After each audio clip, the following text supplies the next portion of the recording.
राधा करावचित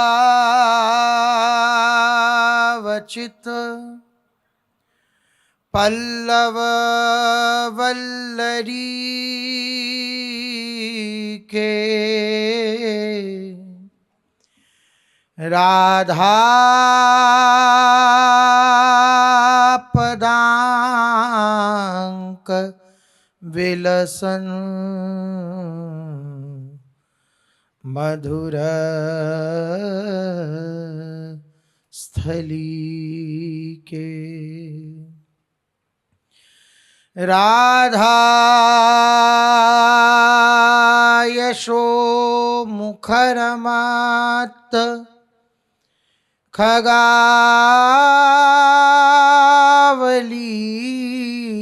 के राधा विहार विपिने रमता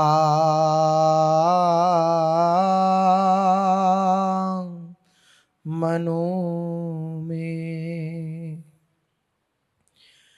प्रेमानंद उत्पुलकित गात्रौ विद्युद्धाराधर समकांति श्री राधा कृष्णौ मनसि दधानं वन्देऽहं श्रीहितहरिवंशं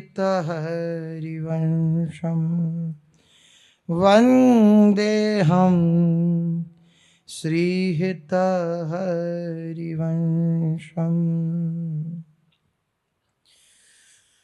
राधा राधा राधा राधा राधा राधा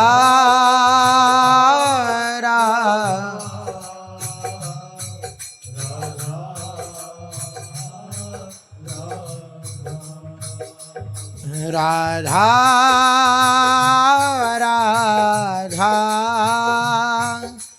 राधा राधा राधा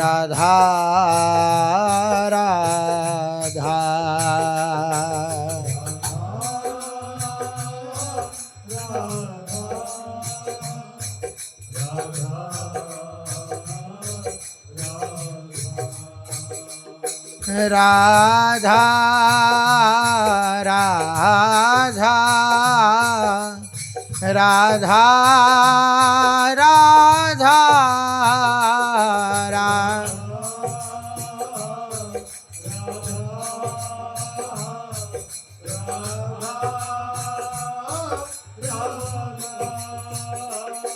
राधा राधा राधा राधा राधा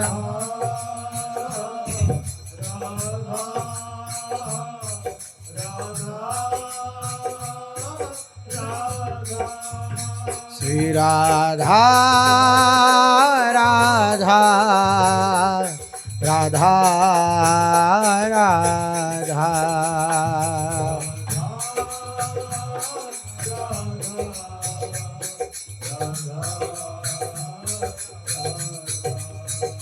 राधा राधा राधा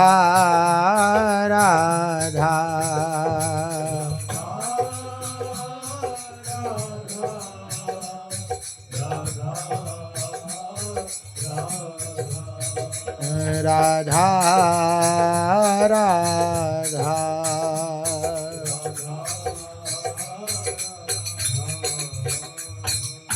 श्री राधा वल्लभ लाल की, महाप्रभु श्री हरिवंश चंद्र जी महाराज की, श्री सद्गुरुदेव भगवान की। रसघन मोहन मूर्ति ठाकुर श्री राधा वल्लभ लाल जू, अनंत अनंत सखियों की प्राण सजीवन मूरी श्री लाडली जू, एवं इन युगल स्वरूपों को हृदय में नित्य नवीन रूप से दुलार करने वाले श्री सद्गुरुदेव भगवान के श्री चरणों में दंडवत प्रणाम है। प्रसंग चल रहा है पूर्ण समर्पण। जिस समर्पण का प्रताप यह है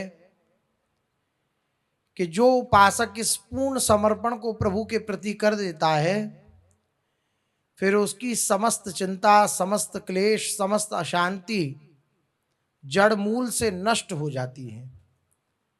वे केवल और केवल भगवान का लीला पात्र बनकर इस जगत में रहता है और फिर इस शरीर को छोड़ने के पश्चात भगवान की नित्य लीला में, जिस लीला में वे जीते जी प्रवेश कर चुका था, उसमें पूर्ण रूप से प्रवेश कर जाता है इस पूर्ण समर्पण से।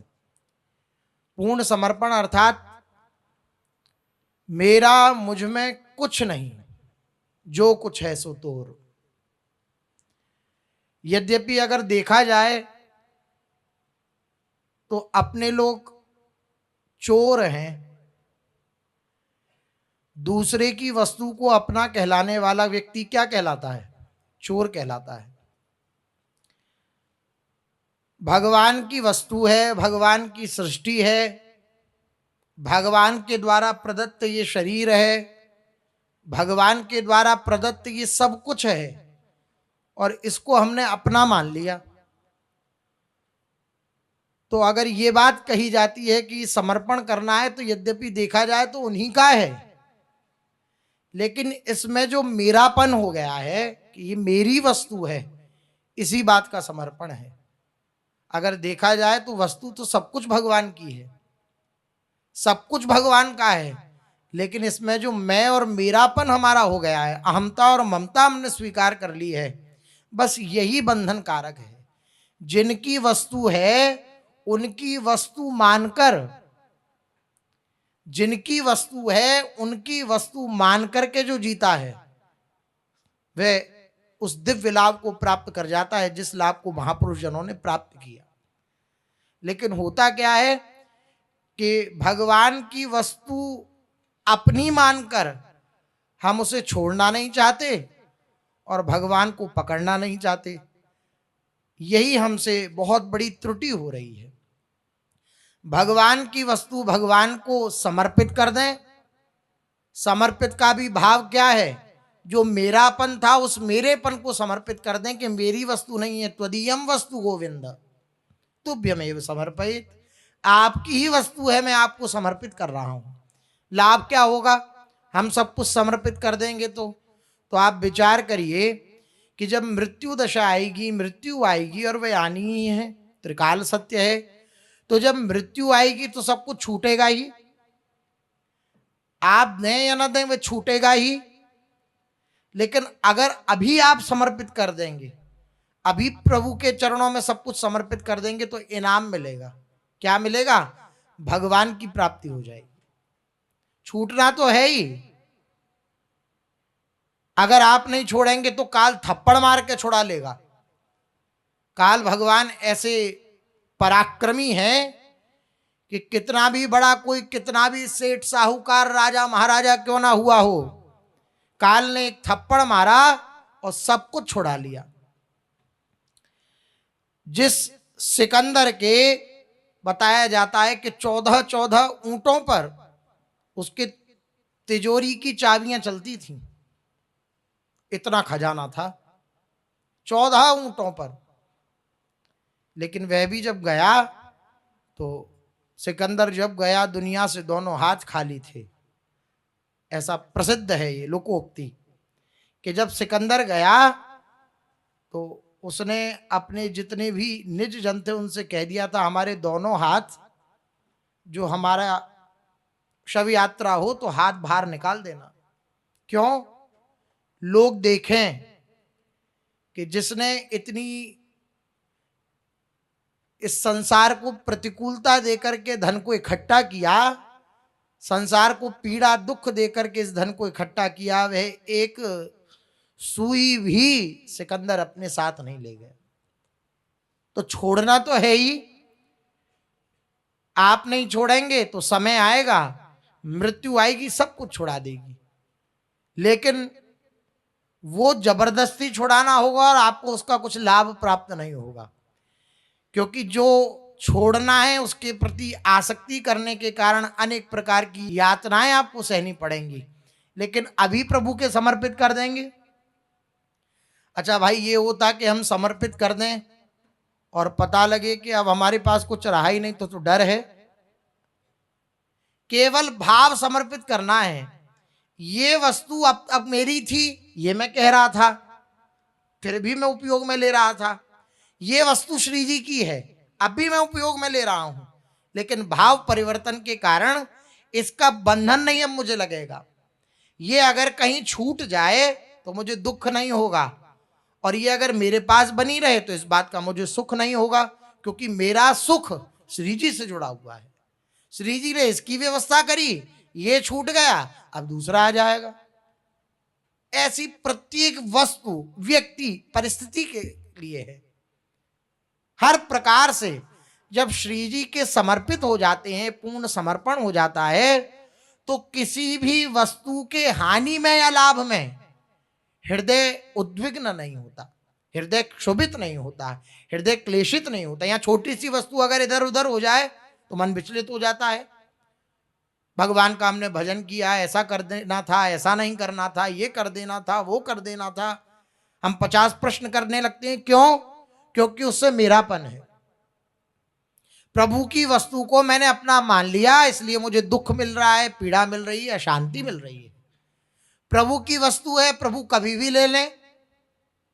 जब ऐसा मानेंगे तो हृदय उद्वेग को प्राप्त नहीं होगा, उद्वेगित नहीं होगा। बोले ये सब तो शास्त्र का ज्ञान है, कथा कहानियां हैं, ये तो बड़े बड़े संत जन बोलते ही हैं, ये धारण करने के लिए थोड़ी है, तो आप मत करिए धारण। अगर धारण नहीं करेंगे तो जैसे हैं वैसे के वैसे बने रहेंगे, अशांत, क्लेशित, दुख, पीड़ित, दुखित, इस तरह की ही जीवनचर्या हमारी चलती रहेगी। और महापुरुष जन जो कह रहे हैं वैसे चल दिए तो बात बन जाएगी। कहीं जाने के लिए आपको रास्ता बनाना पड़े और फिर पहुंचे तो कितना कष्टप्रद होगा। रास्ता ही नहीं है और रास्ता आपको बनाना पड़े कहीं पहुंचने के लिए तो कितना कष्टप्रद होगा। लेकिन कहीं का रास्ता बना बनाया है और फिर जाना हो तो सुखप्रद होगा कि नहीं होगा। ऐसे ही महापुरुषों ने भगवान की प्राप्ति का रास्ता बना दिया है। रास्ता अपने को बनाना नहीं है, अपने को विचार ही नहीं करना कैसे चलना है, कौन सी जगह है क्या नहीं है। नहीं, महापुरुषों ने रास्ता बना दिया है। महाजने ये न गतः सपन था, जहां पर महाजन महापुरुष जन चले हैं वही पंथ है, वही रास्ता है, वही डगर है, बस उस पर चल दे। उनकी द्वारा प्रदत्त डगर रास्ता कौन सा है? उनके वचन। उनके वचनों पर जिस क्षण हम चलना प्रारंभ कर देंगे उस क्षण से हमें आनंद की प्राप्ति प्रारंभ हो जाएगी। अपनी वस्तु न मानकर प्रभु की वस्तु मानना, यही पूर्ण समर्पण है। मेरा मेरे मन पर अधिकार नहीं, मेरा मेरी बुद्धि पर अधिकार नहीं, मेरा मेरे शरीर पर अधिकार नहीं, मेरा मेरी क्रिया पर अधिकार नहीं, मेरा मेरे समष्टि मुझसे संबंधित किसी भी सांसारिक पदार्थ से पर अधिकार नहीं। सारा अधिकार ये प्रभु के श्री चरणों में समर्पित है। फिर भगवान के हाथ की वे कठपुतली बन जाता है। पूर्ण समर्पण का ये चमत्कार है। ऐसा पूर्ण समर्पण हो कैसे?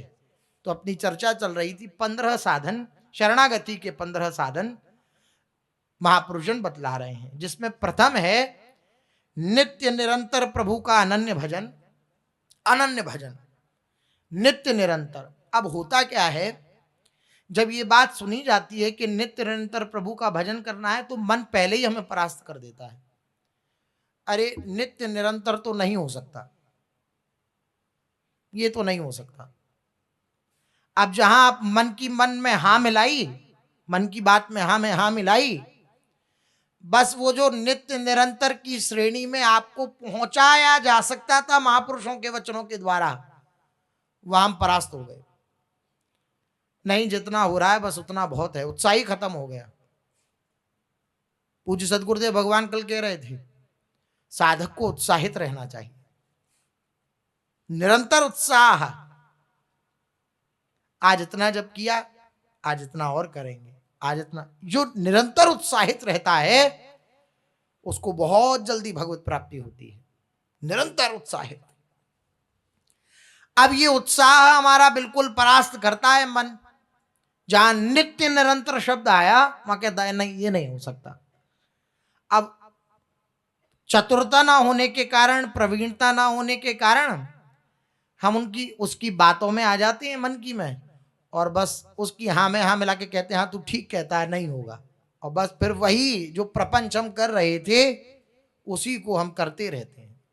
यही हमारे लिए सबसे बड़ी त्रुटि हो रही है। नहीं कर पाएंगे, जितने घंटे नहीं कर पाएंगे, लेकिन जितनी देर कर सकते हैं उतना तो करें। ये भाव बढ़ने का है। ये तो नहीं होगा, ये भाव परास्त हो जाने वाला है। नहीं, जितना हमारा सामर्थ्य होगा, जितना हम जोर लगा सकते हैं उतना भजन करेंगे, आगे श्री जी जाने। तो पहला नित्य निरंतर प्रभु का अनन्य भजन। दूसरा, भजन में बाधक होता है राग द्वेष प्रपंच आदि। तो इस समष्टि संसार में अपने प्रभु का दर्शन करना, प्रभु को ही अखिल विश्व रूप से प्रकट समझना कि इस समष्टि संसार में प्रभु ही विराजमान है। तो इससे क्या होगा? अनन्य भजन, दृढ़ भजन, अनन्य और निरंतर भजन प्रारंभ हो जाएगा। किससे? सर्वत्र अपने प्रभु का दर्शन करने से।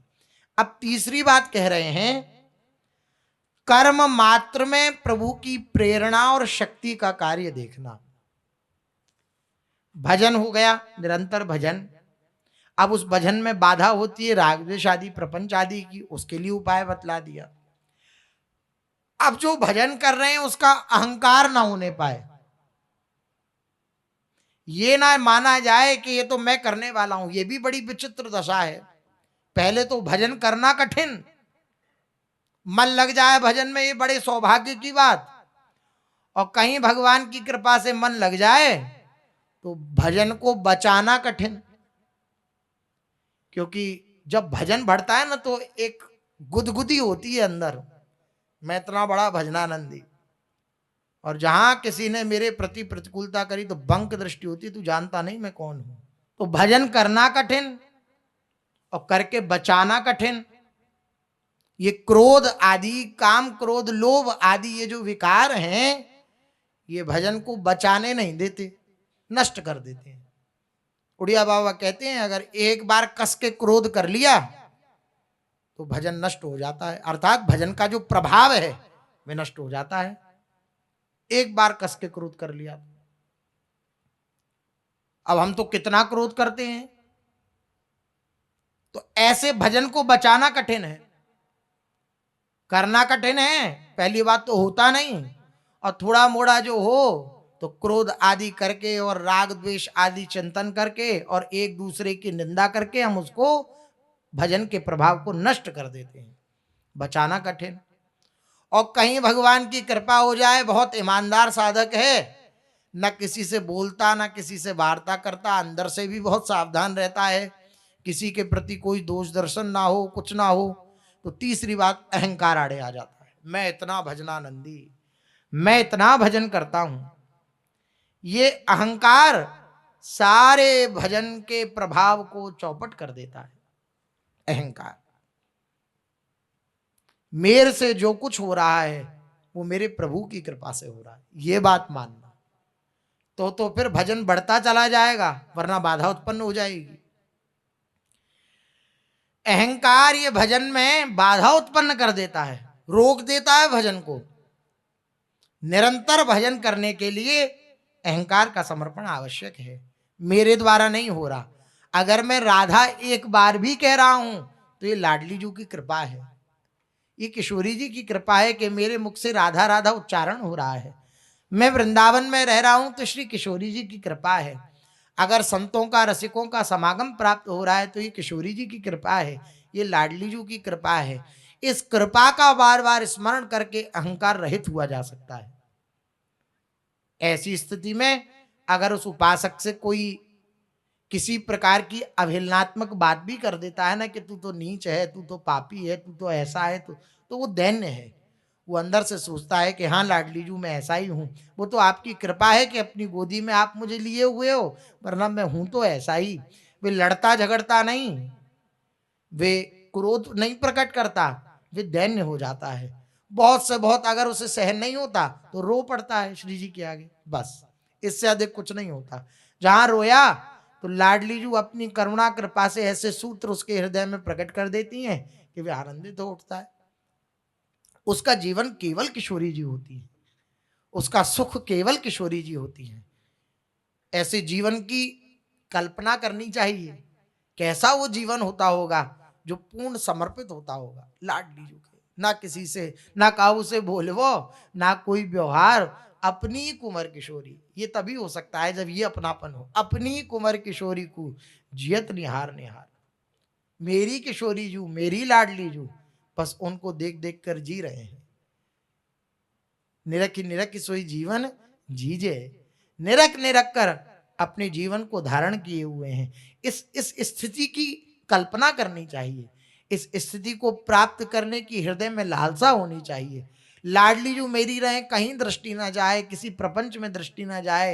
हे प्यारी जू, अगर कहीं दृष्टि जाएगी तो आपसे विमुक्ता हो जाएगी। विमुक्ता का अर्थ होता है आपका चिंतन छूटेगा, और आपका चिंतन छूटेगा तो फिर लाभ क्या रहा?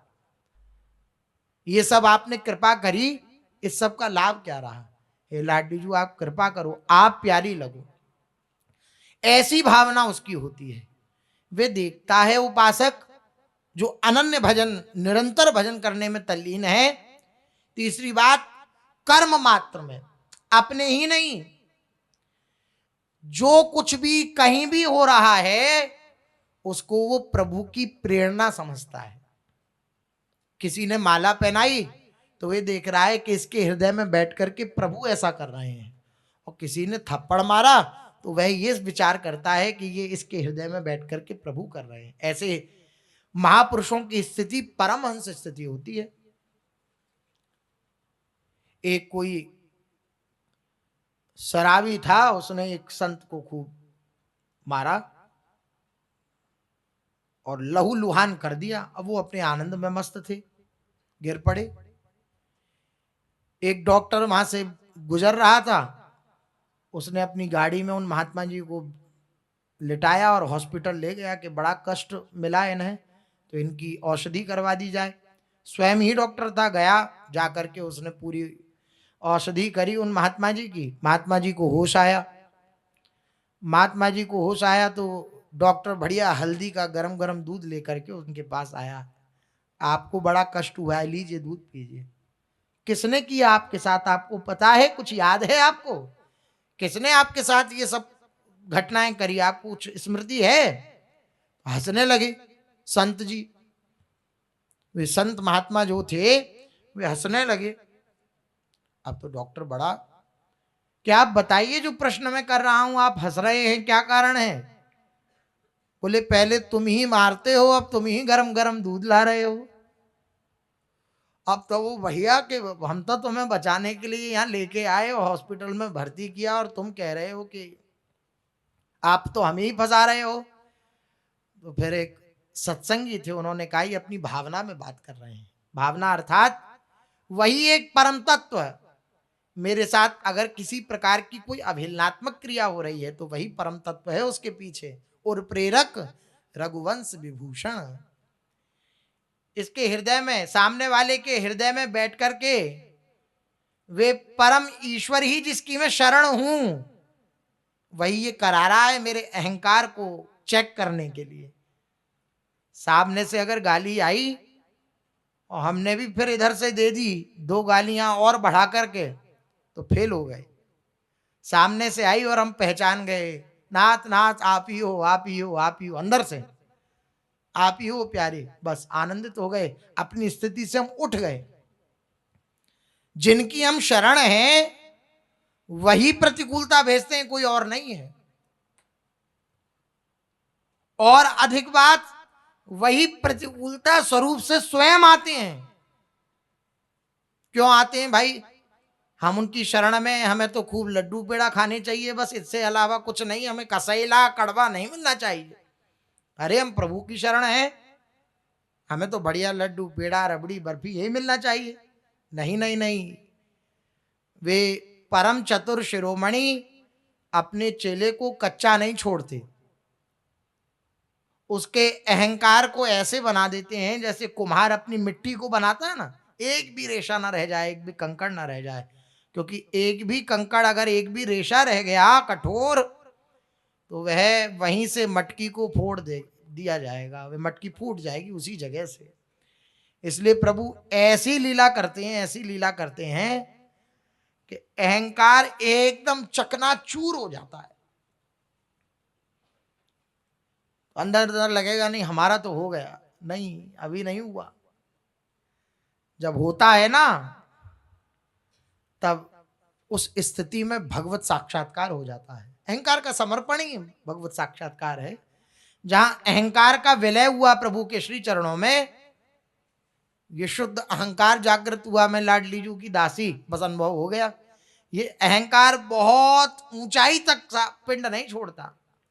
इस बात का भी अहंकार हो जाता है कि मैं अहंकारी नहीं हूं, इस बात का भी अहंकार हो जाता है, इस बात का भी अहंकार हो जाता है कि मैं बहुत दैन्य हूं, इस बात का भी अहंकार हो जाता है, इस बात का भी अहंकार हो जाता है कि मेरे समान कोई भजन करने वाला नहीं, मेरे समान कोई रोने वाला नहीं है, इस बात का भी अहंकार हो जाता है। अहंकार की चाल बहुत ऊंचाई तक रहती है, केवल हरि गुरु की शरणागति के प्रभाव से ये अहम नष्ट होता है। सूक्ष्म अहंकार बना ही रहता है, ये भगवान कृपा करते हैं, ये विपरीत लीला देकर तब ये अहंकार नष्ट होता है। तो कह रहे हैं कर्म मात्र में उनकी प्रेरणा देखना, जो कुछ भी मेरे साथ हो रहा है वे मेरे प्रभु की द्वारा किया हुआ है। गोस्वामी जी कह रहे हैं उमा दारू जोशित की नाई, सब ही, किसी किसी को नहीं कहा कि इसको नचाते हैं इसको नहीं नचाते।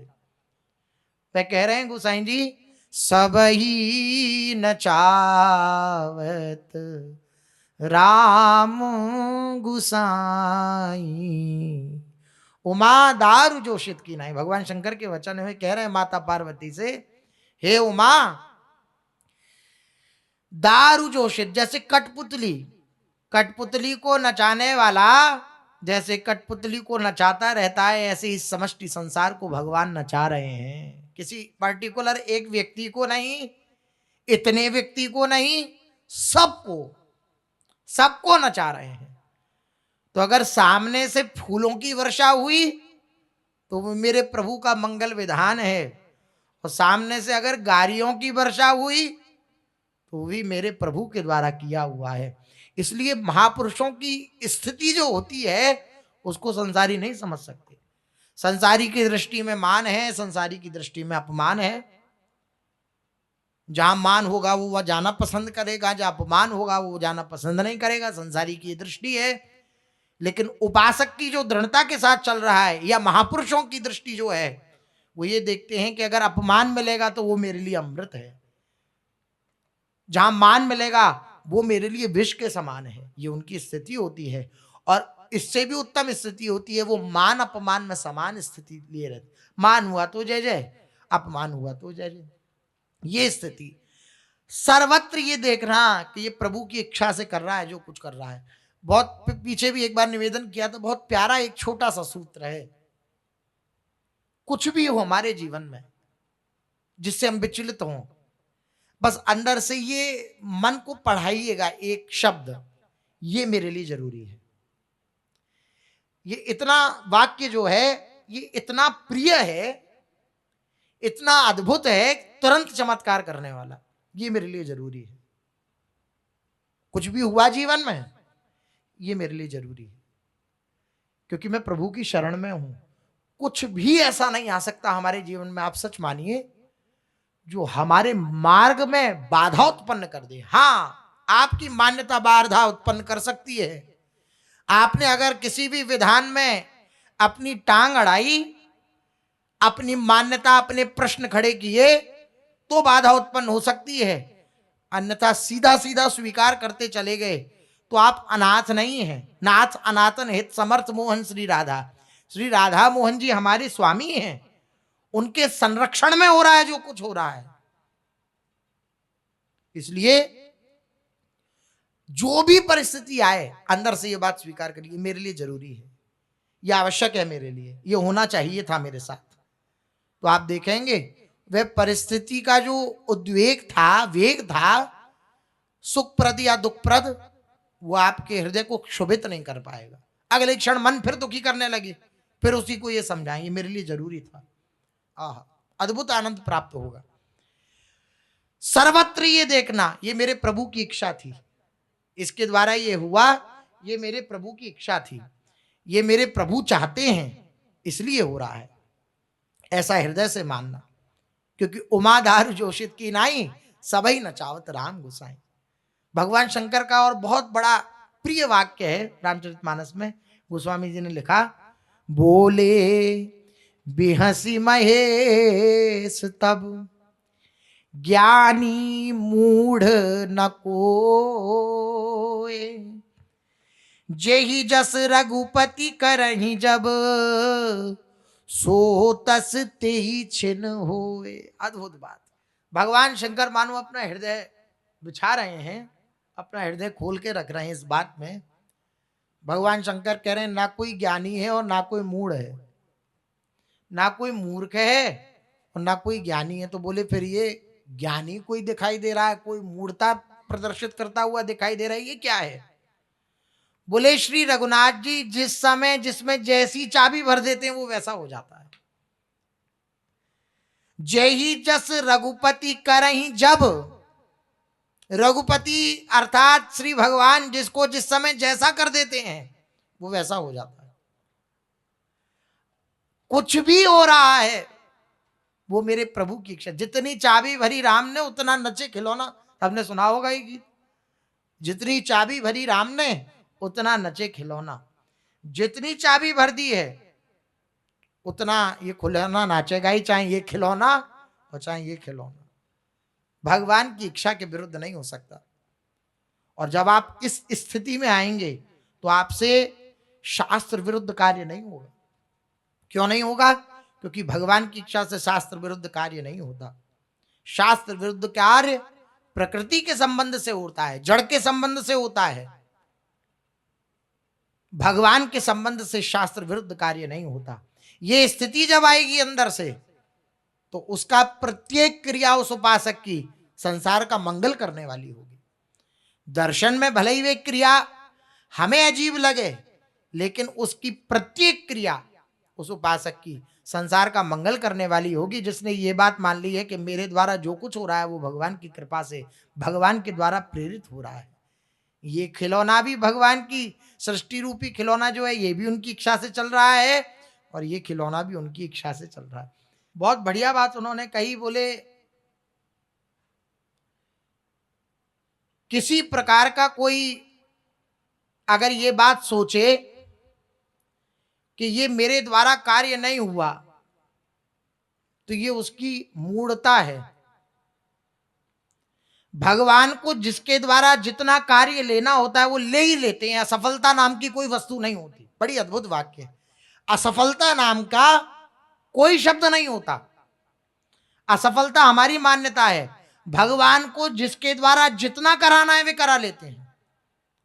भाई भगवान कराने वाले हैं, आपके द्वारा जितना कराना है वो उतना करा लेंगे, तो असफलता क्या? हमारी ये मान्यता होती है कि हम यहां तक पहुंचेंगे तो हमें लगता है हम असफल हो गए वहां तक नहीं पहुंचे तो। अन्यथा भगवान को जितना कार्य जिससे लेना है, जितनी सेवा जिसके द्वारा करानी है, चाहे आंधी आए, चाहे तूफान आए, चाहे कुछ भी कितनी भारी बड़ी प्रतिकूलता आ जाए, उतना कार्य भगवान उसके द्वारा कराएंगे ही कराएंगे। असफलता नाम की कोई वस्तु नहीं है। और अगर उन्हें नहीं कराना तो खूब अनुकूलता हो उस कार्य की, तब भी वे कार्य नहीं होगा। खूब अनुकूलता हो, चारों तरफ से लग रहा है कि ये कार्य तो बन गया, लेकिन भगवान को नहीं कराना तो नहीं कराना। असफलता नाम की कोई वस्तु नहीं है। सबके हृदय में बैठ करके प्रभु हमारा मार्गदर्शन कर रहे हैं, हमें दुलार कर रहे हैं, हमें प्यार कर रहे हैं, ऐसी भावना करनी चाहिए। तो पहली बात नित्य निरंतर भजन, दूसरी बात अखिल विश्व रूप में प्रभु को प्रकट समझना, और तीसरी बात कर्म मात्र में प्रभु की प्रेरणा और शक्ति का कार्य देखना। मेरे द्वारा अगर कोई भजन हो रहा है, कोई साधन हो रहा है, कोई सत्कार्य हो रहा है, तो ये मेरे द्वारा नहीं हो रहा, भगवान मेरे द्वारा करा रहे हैं। अर्जुन से भगवान यही कह रहे हैं, तू निमित्त बन जा, करने वाला मैं हूं, तू निमित्त बन जा। केवल निमित्त मात्र बनकर हम रहें, कराने वाले सब भगवान हैं। तो क्या होगा, भजन को पचाने की सामर्थ्य आ जाएगी। ये अहंकार जो भजन के प्रभाव को नष्ट कर देता है, भजन के प्रभाव को नष्ट नहीं कर पाएगा और हमारा निरंतर भजन चलता रहेगा। ये शरणागति का तीसरा साधन वर्णन किया। चौथा शीर्ष आगे चलते हैं। महाप्रभु श्री चैतन्य देव जी का चरित्र अपने लोग कथन श्रवण कर रहे हैं, जिसमें सत्यराज खां ने श्री महाप्रभु जी से प्रश्न किया कि हम गृहस्थ में हैं, गृहस्थ में रहकर कैसे भगवान की प्राप्ति कर सकते हैं। तो श्री महाप्रभु श्री चैतन्य देव जी ने 3 साधन कहे, श्री कृष्ण सेवा, श्री कृष्ण कीर्तन और वैष्णव सेवा। संत जनों की सेवा, भक्तों की सेवा और भगवान का नित्य निरंतर कीर्तन, संकीर्तन। और पहली बात क्या, भगवान की सेवा, प्रगट सेवा, चाहे छवि सेवा विराजमान करें, विग्रह सेवा विराजमान करें, नाम सेवा विराजमान करें, जो भी आपको प्रिय हो, श्री ठाकुर जी के स्वरूप, भगवान के स्वरूप, उनको विराजमान करके उनकी आरती पूजा, उन्हें भोग आदि पधराना, जो भी शास्त्र सम्मत पद्धति है, गुरु आचार्य जनों के द्वारा प्रदत्त पद्धति है, उसके द्वारा भगवान की सेवा करना। ये 3 बातें गृहस्थ में अगर कोई ईमानदारी से पालन कर लेता है तो उसे भगवत प्राप्ति हो जाती है, घर में रहते रहते हो जाती है। कोई भेष आदि लेने की भी उसे आवश्यकता नहीं है। जो गृहस्थ में रह करके इन 3 नियमों का पालन करता है, भगवान की सेवा करे, प्रगट में निरंतर भगवान का चिंतन करने का प्रयास करे और संतों की सेवा करे, वैष्णवों की सेवा करे, वैष्णवों के प्रति आदर बुद्धि रखे, इस भावना से भगवान अत्यंत कृपालु हो जाते हैं उस गृहस्थ भक्त के प्रति भी।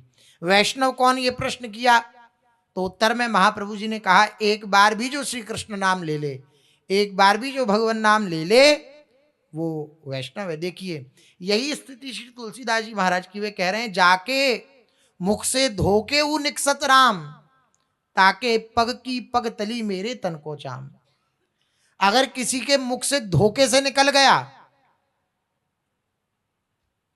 राम, तो गोस्वामी जी के हृदय में ऐसी भावना है कि मैं उसको क्या प्रदान ना कर दूं। अगर मेरी सामर्थ्य हो और वो राजी हो जाए तो मैं अपनी खाल उतार कर उसकी पादुका बनाकर उसके चरणों में पहना दूं। इतनी प्रियता, इतनी प्रियता वैष्णवों के प्रति, एक बार नाम लेने के वाले के प्रति इतनी प्रियता। और ये नाम की प्रियता ही झलक रही है गोस्वामी जी की। सेवक जी की बधाई में आता है कि सेवक जी की कैसी स्थिति हो गई थी, हरिवंश हरिवंश हरिवंश नाम लेते लेते, कि अगर कोई हरिवंश नाम ले लेता उनके सामने तो उसके चरणों में लौटने लगते। सेवक जी महाराज जो हरिवंश नाम ले लेता उसके चरणों में लौटने लगते, बार बार उसकी बलिहारी जान, उसको सुख प्रदान करने की चेष्टा करने लगते। कैसे ही सुखी होगा, इसने मुझे हरिवंश नाम सुनाया है, क्योंकि मन क्रम वचन कहो नित तेरे, श्री हरिवंश प्राण धन मेरे। सेवक श्री हरिवंश ही गावे, सेवक जी का जीवन है हरिवंश चंद्र, जो हरिवंश नाम। तो ये स्थिति है, नाम के प्रति जब प्रियता होती है तो नाम जापकों के प्रति प्रियता हो जाती है। जितना नाम का रटन होगा दैन्यता पूर्वक, जितना हम नाम का रटन करेंगे, उतना नाम जापक संतों के प्रति हमारी बहुत दैन्य बुद्धि हो जाएगी। संतों के प्रति अगर भाव बढ़ाना है तो नाम का रटन दैन्यता पूर्वक करे, तो नाम जापकों के प्रति हृदय में भाव का जागरण हो जाएगा। सत्यराज खां ने जब ऐसा प्रश्न किया तो महाप्रभु जी ने उत्तर दिया, और महाप्रभु जी ने उत्तर देकर के फिर बात कही, सत्यराज खां कभी नाम का रटन करते करते प्रभु से प्रार्थना भी किया करना। जा रहे हो प्रभु से प्रार्थना किया करना, हे प्यारे हमें स्वीकार करो, हे लाडले हमें स्वीकार करो, ऐसे उनसे प्रार्थना किया करना। श्री महाप्रभु जी बोले सर्व साधन ही नस्य, महाप्रभु जी बता रहे हैं कैसे प्रार्थना करनी है, कैसे प्रभु को मनाना है, ऐसी उनसे प्रार्थना करो। सर्व साधन ही नस्य पराधीनस्य सर्वतः पाप पीनस्य दीनस्य श्री कृष्ण शरणम मम। मैं समस्त साधनों से हीन हूं हे प्यारे, सब ओर से पराधीन हूं, स्वतंत्र नहीं हूं। माया ने मुझे अब पराधीन कर रखा है, आपकी शरण में हूं। और पापों से पीन हूं, पीन कहते पुष्ट, पापों से पुष्ट हूं। मुझ दीन के लिए आप ही आश्रय दाता हैं, आप कृपा, ऐसे प्रार्थना करो। संसार सुख संप्राप्ति सम्मुखस्य विशेषतः बहिर्मुखस्य सततम श्री कृष्ण शरणं मम। सदा विषय कामस्य देहारामस्य सर्वथा दुष्ट स्वभाव वामस्य श्री कृष्ण शरणं मम। मैं संसारिक सुख की प्राप्ति के सम्मुख रहता हूं, उधर ही मेरा झुकाव रहता है प्रीतम, आपसे प्यार नहीं होता।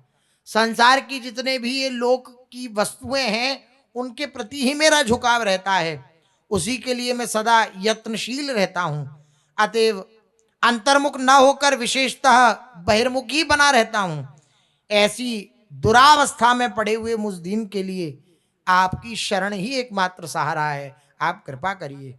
जिसके मन में सदा विषयों की ही कामना बनी रहती है, जो सर्वथा शरीर को ही आराम देने या सुख पहुंचाने के लिए लगा हुआ है, तथा जो अपने दुष्ट स्वभाव के कारण सबसे टेढ़ा ही रहता है, ऐसा मैं, ऐसे मुझ दीन की आप ही एकमात्र शरण प्रदाता हैं, आप मुझे शरण प्रदान करिए। प्रार्थना बहुत बड़ी वस्तु है, प्रार्थना भगवान को प्रकट कर देती है। बार बार निवेदन श्री जी करवाती हैं। प्रार्थना इतनी सामर्थ्य है प्रार्थना में कि भगवान को प्रकट कर सकती है प्रार्थना। हाँ, एक स्थिति ऐसी आती है जब प्रार्थना करते करते करते करते प्रार्थना करने वाला ही विलय हो जाता है। ब्रह्म नहीं, माया नहीं, नहीं जीव नहीं काल, अपनी हूं सुध ना रही, एक रहो नंदलाल। ये स्थिति बहुत उच्चतर है, लेकिन उससे पूर्व में प्रार्थना, यद्यपि पूज्य सदगुरुदेव के बहुत पुराने वचन है, पूज्य सदगुरुदेव भगवान ने कहा प्रार्थना करते करते करते करते प्रार्थना करने की भी सामर्थ्य नहीं रही, इतना सामर्थ्यहीन हो गया, इतना आश्रित हो गया, इतना भरोसे पर हो गया लाडली जी के, प्रार्थना करते करते करते करते प्रार्थना की भी सामर्थ्य नहीं रही। अब क्या है, बस नेत्रों से अश्रु प्रवाह हो रहा है। क्या कहूं मैं आपसे, आप जानते नहीं क्या, आपकी वस्तु है, आप जैसा चाहो वैसा करो। इस स्थिति में आकर के, स्थिति ना हो, हम प्रार्थना भी ना करें, प्रभु के समक्ष उनके सन्मुख भी ना हो, विषयों की प्रियता ही हमारे हृदय में बनी रहे तो बात बिगड़ सकती है। विषयों की प्रियता बनी हुई है, लेकिन हम प्रार्थना परायण हैं प्यारे, आपकी शरण में, आप जैसा चाहो वैसा करो, हम आपकी शरण में हैं। फिर धीरे धीरे ये स्थिति आती है कि प्रार्थना करने की भी बात नहीं रह जाती, इतनी उच्चतम स्थिति आ जाती है। संसार सर्पदष्टस्य धर्म भ्रष्टस्य दुर्मते लौकिक प्राप्ति कष्टस्य श्री कृष्ण शरणं मम। मुझे संसार रूपी सर्प ने डस लिया है, जो अपने धर्म से भ्रष्ट हो चुका है, मेरी बुद्धि खोटी है, तथा जो लौकिक सुख की प्राप्ति के लिए मैं क्लेश उठाता रहता हूं, ऐसे मुझ दीन पर आप ही एकमात्र शरणदाता हैं, आप मुझ पर कृपा करिए। इस प्रकार से प्रभु से प्रार्थना करनी चाहिए। सेवा, जप, कीर्तन और वैष्णव सेवन, ये तीन बात, और प्रार्थना करनी चाहिए। ये जो संकीर्तन है ना, संकीर्तन के अंतर्गत ये सब कुछ आ जाता है। हम भगवान के से वार्ता कर रहे हैं, हम भगवान से प्रार्थना कर रहे हैं। नित्य निरंतर संकीर्तन कैसे संभव है? ऐसे संभव है। नित्य निरंतर कीर्तन आप कैसे करेंगे? इतनी शरीर की भी सामर्थ्य नहीं है अपने जनों की, और ना हो ही सकता है।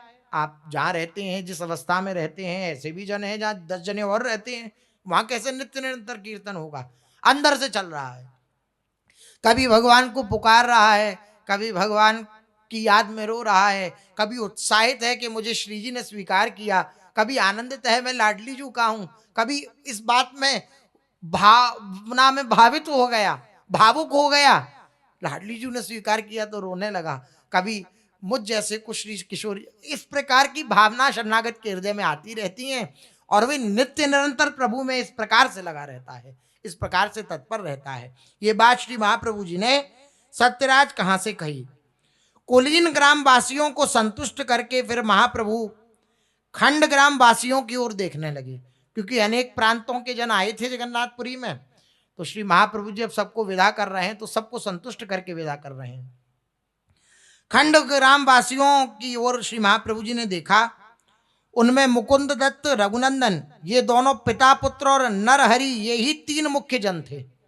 मुकुंद दत्त, रघुनंदन और नरहरि, ये 3 जन थे। मुकुंद दत्त के पुत्र रघुनंदन जी थे।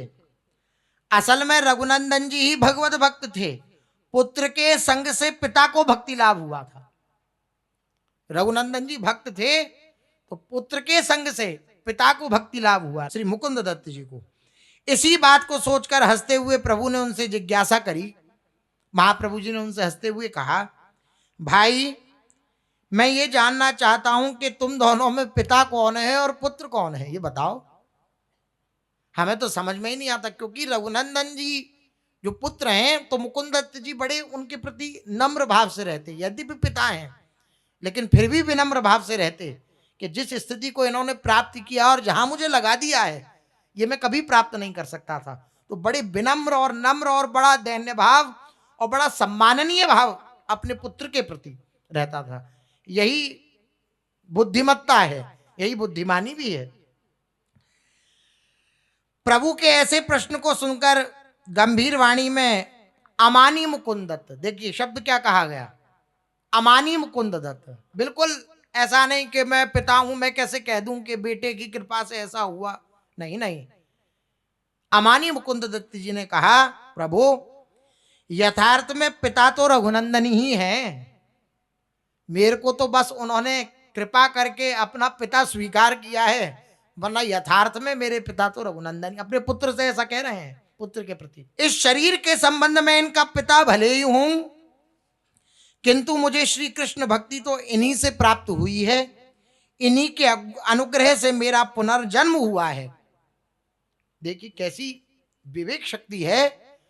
बोले ये जन्म तो मैंने इन्हें दिया, लेकिन ये जो मेरा पुनर्जन्म हुआ, भगवान की शरणागति स्वीकार करी मैंने, ये इनकी कृपा से हुआ, तो इस संबंध से ये मेरे पिता हुए।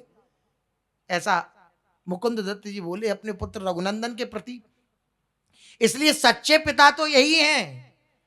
मैं तो इस संसार का एक व्यवहार निर्वाह करने वाला पिता हूं, अन्यथा सच्चे पिता तो यही हैं। महाप्रभु श्री मुकुंद दत्त के ऐसे उत्तर को सुनकर बड़े संतुष्ट हुए। महापुरुष जन मुस्कुरा जाते हैं, और जहां वो मुस्कुराए अंदर से संतुष्ट हो गए तो बात बन गई। और महाप्रभु जी कहने लगे, मुकुंद आपने ये उत्तर अपने शील स्वभाव के अनुरूप ही दिया है। जैसा आपका स्वभाव है ना, शील स्वभाव, उसके अनुरूप आपने बहुत अच्छा उत्तर दिया है।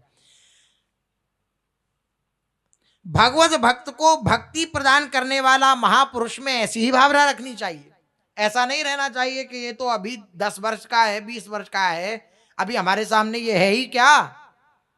ते सर्वेपि ज्ञान वृद्धाश्च किंकरा शिष्य किंकरा। कोई धन में बहुत बड़ा है तो वो बड़ा नहीं है, कोई सांसारिक ज्ञान में बहुत बड़ा है तो वो बड़ा नहीं है, कोई बल में बहुत बड़ा है तो बहुत बड़ा नहीं है।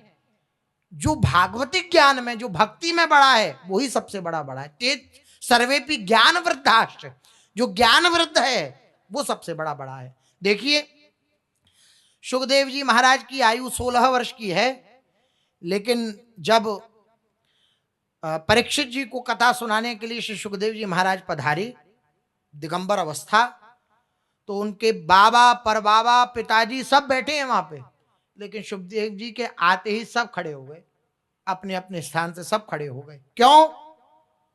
क्योंकि सुखदेव जो हैं वे स्थिति में ऊंचे हैं, भक्ति की जो स्थिति है उसमें ऊंचे हैं, वैरागी हैं, इसलिए उनके सम्मान के लिए यद्यपि छोटे हैं 16 वर्ष के, लेकिन सब खड़े हो गए।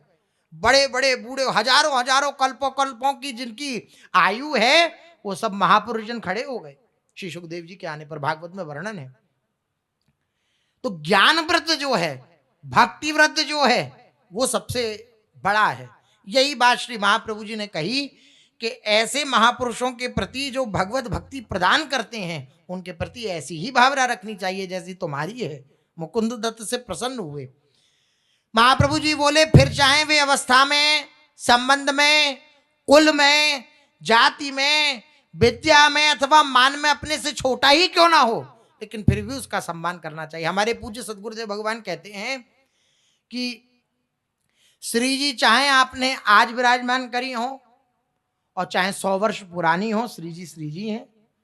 ऐसा थोड़ी है कि ये ज्यादा महत्वशाली और ये कम महत्वशाली, नहीं नहीं, ऐसा नहीं है। प्रसाद जहां श्री ठाकुर जी के सामने विराजमान किया, अब उसमें ये नहीं देखा जाता कि वे कड़वा है, कसैला है, या मीठा है, या चरपरा है, ये नहीं देखा जाता। प्रसाद प्रसाद होता है। इसी प्रकार से जो भगवान की शरण में आ गया, अब ये नहीं देखा जाता वो छोटा है, या वो बिल्कुल कुछ नहीं जानता, या वो तो अभी हाल ही हाल में शरणागत हुआ है, वो क्या जाने। ऐसी भावना रखने वाले बड़े हो ही नहीं सकते। बड़े तो वही हैं जो अपने को सबसे छोटा मानते हैं, ऐसा संत सदगुरुदेव जन कहते हैं। मुकुंद की प्रशंसा करी श्री महाप्रभु जी ने, और भक्तों को सुनाकर मुकुंद दत्त की भक्ति के संबंध में एक कथा कहने लगे कि जैसी मुकुंद दत्त की भक्ति है उसके संबंध में कथा कहने लगे। महाप्रभु ने कहा, इनकी कृष्ण भक्ति बड़ी ही अपूर्व है। इनके वंशज सदा से राजवैद्य पने का कार्य करते आए हैं, राजवैद्य थे। ये भी एक बादशाह के वैद्य हैं मुकुंद दत्त। एक दिन ये बादशाह के समीप बैठे थे कि इतने में ही एक नौकर मयूर पिच्छ का पंखा लेकर बादशाह को वायु करने के लिए आया। मोर पंख के दर्शनों से ही, जैसे ही, देखो मुकुंद दत्त की स्थिति का वर्णन कर रहे हैं श्री महाप्रभु जी कि कैसी इनकी स्थिति है उच्च कोटि की। बादशाह के यहाँ सेवारत थे राजवैद्य के कार में, तो कोई सेवक बादशाह का और मयूर पिच्छ लेकर के आया। जैसे ही मयूर पिच्छ को देखा इन्होंने, मयूर पंख को देखा, तो भगवान के मुकुट का इन्हें स्मरण हो आया। वहां पे राजा के सामने, लेकिन स्मृति हो आई भगवान के मोर मुकुट की, और भगवान का वे मयूर पिच्छ स्मृति में आ गया। ये प्रेम में बेसुध हो गए और वहीं मूर्छित होकर गिर पड़े। ये स्थिति इनकी, ऐसी स्थिति। कैसे अपनेपन से एक स्थिति का प्राकट्य होता है। अपने प्यारे से संबंधित कोई भी वस्तु का दर्शन कर ले तो अत्यंत आह्लाद को प्राप्त होता है उपासक। जैसे ही देखा कि मयूर पिच्छ, तो बेहोश हो गए, मूर्छित हो गए। बादशाह को बड़ा विस्मय हुआ। तब जब पुनः चेतना आई तो बादशाह ने प्रणाम करके पूछा कि महाराज, आप अच्छा खासा हमारा जो कार्य था वह आप कर रहे थे, लेकिन अचानक से ये मयूर पिच्छ लेकर के आया और आपकी ऐसी दशा हो गई, क्या कारण है? तो इन्होंने बहाना कर दिया कि नहीं नहीं, मुझे कोई कष्ट नहीं है, वो तो ऐसे ही अचानक मेरे को बेहोशी आ गई। छुपा लिया, बताया नहीं। लेकिन बादशाह ने बार बार जब जोर किया कि आप बताइए बताइए, तो मुकुंद दत्त जी बोले कि अब हम आपसे क्या छुपाएं, अब आपसे छुपाना तो ठीक नहीं है। हमें मिर्गी की बीमारी है, हमें मिर्गी चढ़ जाती है बीच बीच में। हमारी स्थिति ये, हम छपाना चाहते हैं, 4 लोग जाने कि हम ऐसे, लेकिन महापुरुष जनों की स्थिति होती है वे छुपाना चाहते हैं। जब बार बार पीछे पड़ा बादशाह, तो मुकुंद दत्त जी बोले हमें मिर्गी की बीमारी है, तो उसके बार बार जो झटके होते हैं वे आ जाते हैं, तो ऐसा हो गया है, आप कुछ अन्यथा। लेकिन वे बादशाह जो होता है वे समझ गया, क्योंकि महापुरुषों के संग का प्रभाव तो होता है। और दूसरी बात, महापुरुषों के संग का प्रभाव जो है सो है ही, लेकिन भगवान भी अपने भक्तों की महिमा को बढ़ाते हैं। तो भगवान ने उस बादशाह के हृदय में दिया कि ये भागवतिक स्थिति से युक्त हैं। बादशाह ने उन्हें प्रणाम किया और उस दिन से मुकुंद दत्त जी का अत्यंत आदर करने लगा वे बादशाह। और जैसा जब जिस तरीके से जो चाहते थे मुकुंद जी, वैसा वे बादशाह करता। प्रभु के मुख से अपनी ऐसी प्रशंसा सुनकर मुकुंद दत्त बड़े लज्जित हुए। तब उनकी इस भाव को देख करके, लज्जा भाव को देख करके श्री महाप्रभु जी ने उनसे कहा, क्या कहा सुशेष चर्चा आगे। श्री राधा वल्लभ लाल की